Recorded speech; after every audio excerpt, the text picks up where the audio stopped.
Thank you for coming on such short notice. My name is Andrea Shaw, and I would like to start by introducing those here with me and by overviewing the plan for this afternoon. I'm joined today by John Furlong, whom all of you know, and Marvin Storrow, John's legal counsel.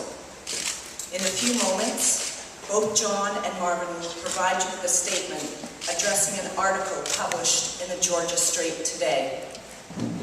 We are in disbelief of the article and the numerous allegations, and it's important that you are provided with John's perspective and that you hear it from him directly.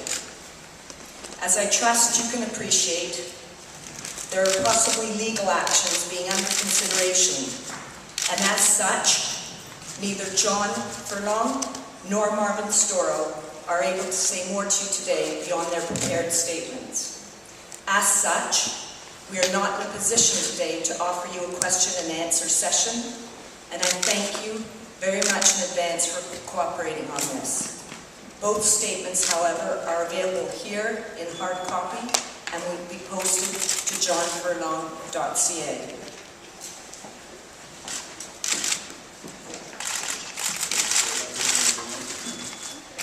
As you are aware, I have been accused today in this article of physical abuse and apparently within the last hour, sexual abuse.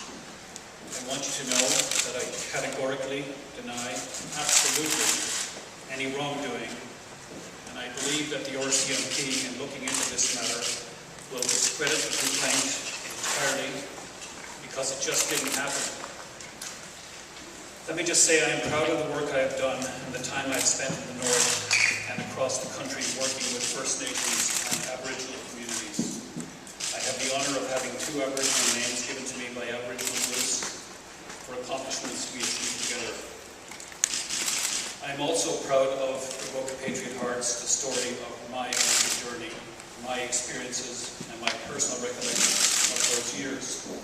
I did my best to include elements that contributed directly to the build-up and delivery of the Games.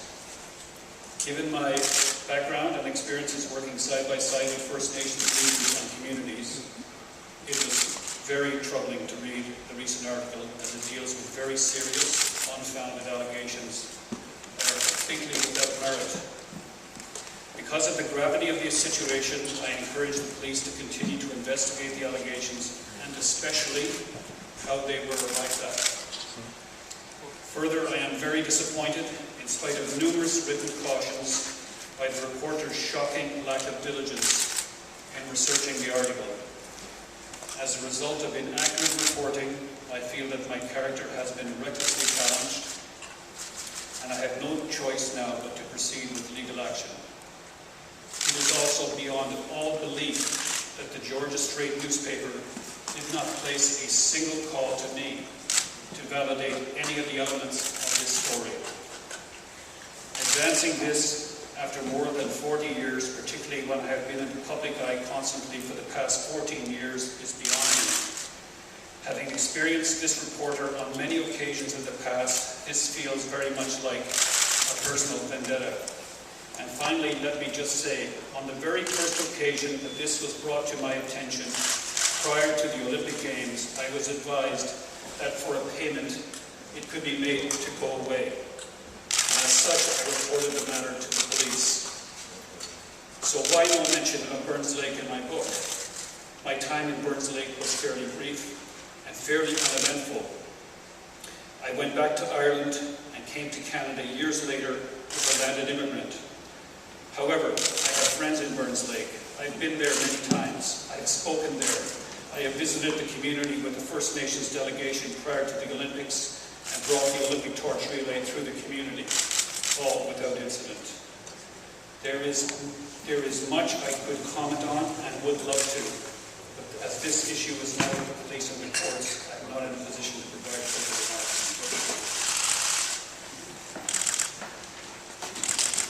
Thank you, Mr. Furlong. The Georgia Straight and Ms. Robinson have been informed in writing on a number of occasions that if defamatory remarks are made about Mr. John Furlong, that a civil action will be commenced against him.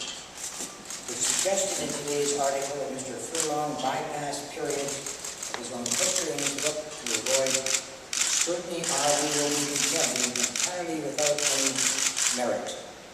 In fact, he has many existing relationships with the communities in question, visits them, and has addressed audiences there frequently. In fact, he has a very, very great sympathy for the First Nations of this country. His time in the North is well known. He is widely respected there. His decision not to include in the Patriot Arts was a matter for him to determine about the 2010 Olympic Games. Mr. Furlong bears no grudge against anyone, least of all students he coached and worked with, but now has no alternative but to use the courts to seek full and complete recourse for the damage that has been caused to him. Mr. Furlong's instructions to me are that the statements in today's Georgia Strait by Mrs. Robinson are untrue and defamatory, and he intends to pursue his rights against her and her publisher through the court system to their fullest extent.